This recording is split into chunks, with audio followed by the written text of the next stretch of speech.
কাছে নিয়ে যেতে হবে। এই যে এরে এত অন্ধকার কে রে? এটা আমাদের কালাম ভাইয়ের গাড়ি। এই গাড়ি একবার যদি ছাড়ে রাস্তায়, তার পিছ পিছ যাওয়ার মতো কোনো গাড়ি এখানে নাই।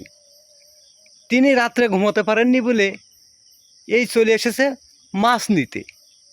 এই দেখেন ভাই, একটা না এখানে 7 থেকে 8টা গাড়ি আছে, আর সব এক এক লাশ বউ ছেড়ে এই পুকুর কান্দায় পড়ে আছে।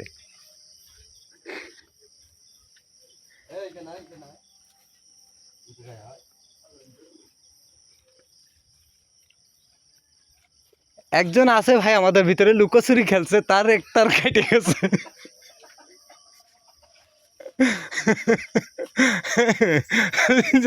চোরের মতো বেড়াচ্ছে, ও তার কেটে গেছে। কাল এসে দেখি তো তোমাদের গাড়ি, আমরা যখন এসে পৌঁছাইছি কার গাড়ি লোড হয়ে গেছে। তাতে কটার সময় পৌঁছই না, তোমরা 3 গান গাড়ি আগে ঢুকইলে না?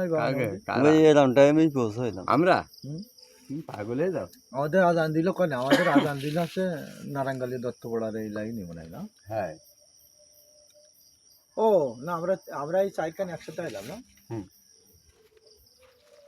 আমাকে ধরছো, ধরে ধরো, দেখো কেমন লাগছে। যন্ত্রণার কথা আর কইও না, যন্ত্রণার কথা আর কইও না, মানুষের আর দেখায়ও না। এত সংসার ধর্ম চালাতে গিয়ে অত্যাচার, যন্ত্রণা। বউ ছেলেপিলের সাথে তো ভালো কথাবার্তা হয়ও না, আর হবেও না। সারাদিন থাকি রোডে রোডে, যেটুক সময় পাই সেটুকতে ঘুমায়।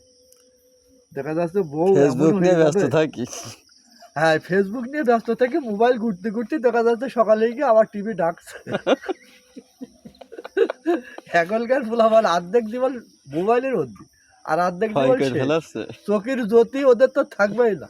দেখা যাচ্ছে বয়স অর্ধেক হতে হতে দেখা যাচ্ছে টিভিতে হুজুরকে পড়ে যাচ্ছে, আর দেখতে পাচ্ছে না, ইটও দেখতে পাবে না। বড় বড় গাছপালা ছাড়া কিছু দেখতে পাবে না, ছোটোখাটো জিনিস ওদের চোখেই ধরবে না। তা মোবাইল একটু কম করে দেখেন, মোবাইল একটু কম করে চালান। সবাই সুস্থ থাকুন, সবাই ভালো থাকুন, আপনারা আর লাইক ভালোভাবে কমেন্ট চলুন। শেয়ার করে দেবেন।